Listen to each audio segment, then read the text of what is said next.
تمام دیکھنے اور سننے والوں کو السلام علیکم۔ جیسا کہ آپ سب جانتے ہیں کہ میرے چینل کا نام ہے لائف اینڈ ریڈنگ، تو میں نے سوچا کہ آج کچھ اپنے لائف کے بارے میں آپ سے باتیں شیئر کی جائیں، مختصر میں تعارف کروا دوں۔ ہماری فیملی بہت چھوٹی سی ہے، 4 افراد پر مشتمل ہے، اور ہم گزشتہ 5 سال سے عمان کے شہر مسقط میں مقیم ہیں۔ عمان مشرق وسطیٰ کے ممالک میں جو ہے وہ ایک اہم ملک ہے۔ اس کے پڑوس میں سعودی عرب، یمن اور UAE واقع، اور ایک طرف بحیرہ عرب لگتا ہے۔ تو مسقط اس کا دارالحکومت ہے، اور یہ آپ دیکھ سکتے ہیں، یہ ایک ان کا شہر ہے سور، اس کی طرف ہم جا رہے ہیں۔ چونکہ لاک ڈاؤن لگا ہوا تھا کووڈ کی وجہ سے، لوگ اپنے گھروں میں بہت عرصہ محصور رہے، تو جیسے ہی حکومت نے تھوڑا لاک ڈاؤن کو ایز کیا، آسانی دی، کھلا، تو لوگ اپنے گھروں سے نکلے۔ ہم نے بھی سوچا کہ ہم بھی کسی پرفضا مقام پہ جائیں اور لطف اٹھائیں، تو یہ سور ان کا ایک شہر ہے، اس کی طرف ہم گئے، اور رستے میں ہم نے بیچ دیکھا۔ یہ جو آپ کو اس وقت نیلا نظر آ رہا ہے سڑک کے آگے، یہ سمندر ہے، تو آپ کو اس رستے میں سب سمندر نظر آتا ہے۔ اور اس کے علاوہ جو ہے وہ عمان کی تاریخ کے حوالے سے ہم آپ کو تھوڑا سا بتا دیں کہ عمان کی تاریخ ہزاروں سال پرانی ہے، اور ان کا ایک شہر ہے سلالہ، بہت ہی مشہور ٹورسٹ ڈیسٹینیشن ہے، لوگ وہاں گھومنے پھرنے جاتے ہیں۔ اس کے علاوہ وہاں پر بہت اہم زیارتیں بھی ہیں، وہاں پر بھی لوگ جاتے ہیں۔ عمان کی جو مساجد ہیں وہ بھی عرب ملکوں کی مساجد میں آپ کو اس طرح سے مختلف نظر آئیں گی کہ بہت پروقار اور سادہ ہیں۔ اس کے علاوہ یہاں کے لوگ بھی سادہ ہیں۔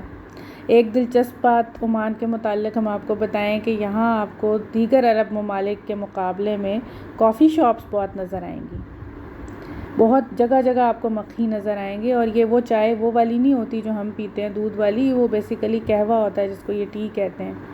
یہ جو اب آپ جگہ دیکھ رہے ہیں اسے وادی تیوی کہتے ہیں، اور یہ بھی اسی پیبل بیچ کے آگے جو ہے یہ آتی ہے، اور جیسا کہ آپ دیکھ سکتے ہیں بہت ہی خوبصورت جگہ ہے، کھجور کے درختوں کے جھنڈ ہیں، یہاں پہ جھرنے ہیں، وادی ہے بہت خوبصورت، اور درجہ حرارت جو ہے وہ مسقط کے مقابلے میں کافی کم ہوتا ہے یہاں پر۔ مسقط میں تو خیر پورا سال گرمی ہوتی ہے اور بہت ہی کم بارش ہوتی ہے، یعنی ایک سال میں 1 یا 2 بارشیں، اگر 3 ہو گئیں تو آپ سمجھیں کہ بس اللہ تعالیٰ نے اپنا کرم کیا ہے اس سال۔ تو یہ وادی تیوی ہے، یہاں پر بھی ہم نے تھوڑی دیر اسٹے کیا تھا، اچھی لگی ہمیں یہ جگہ۔ اب یہ جو آپ دیکھ رہے ہیں یہ میری ایک دوست ہیں، وہ پاکستان سے حال ہی میں واپس آئی ہیں، چونکہ لاک ڈاؤن کی وجہ سے اور کووڈ کی جو صورتحال تھی اس کی وجہ سے حکومت نے فلائٹس بین کی تھیں۔ اور یہ آپ دیکھ سکتے ہیں یہ فاتوش ہے، یہ خاص ان کا سیلڈ ہوتا ہے، اس کی بھی میں کبھی ریسیپی شیئر کروں گی، یہ بھی ہم نے بنایا۔ اور جب وہ فلائٹس دوبارہ کھلیں تو لوگ آنے لگے، ہمارے بھی بہت سے دوست احباب واپس آئے، تو آج ہم نے سوچا کہ ان کے ساتھ جو ہے وہ کچھ شیئر کیا جائے، کچھ بنا کے لے جائیں، تو ابھی ہم ان کے پاس جانے والے ہیں، اور بس یہی تھوڑا بہت کچھ نہاری وغیرہ اور یہ چیزیں بنائیں اور بس نکل پڑے۔ تو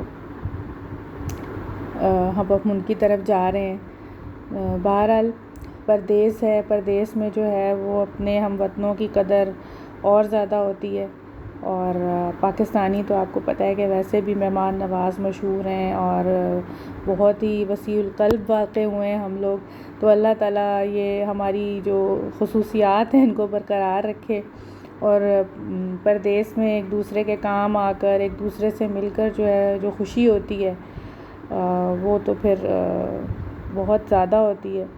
تو امید ہے کہ آپ کو آج کی یہ ویڈیو اور یہ تعارف پسند آیا ہوگا۔ شکریہ۔